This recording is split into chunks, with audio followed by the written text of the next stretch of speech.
Boss, Chevrolet Captiva 2025 versus Honda BR-V 2025. Sige, dahil malakas kayo sa akin, tara, sagutin natin.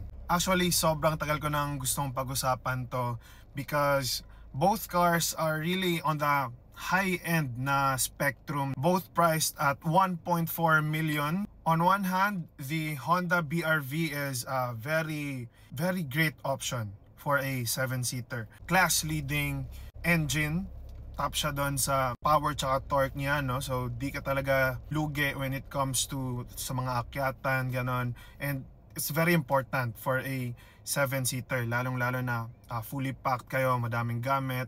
But to be honest, even with the top of the line na BR-V, it kind of feels a little bit just parang classic na kasi siya, patungo na siya sa being a little bit obsolete for me. So with that regard, at least it has the basic features or most important features that I'd need.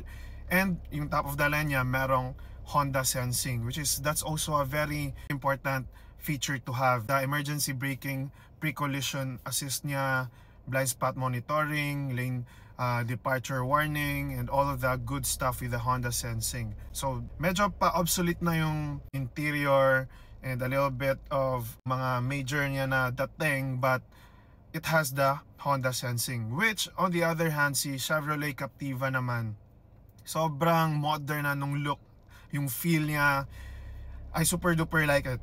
Super premium, luxurious feeling on the inside.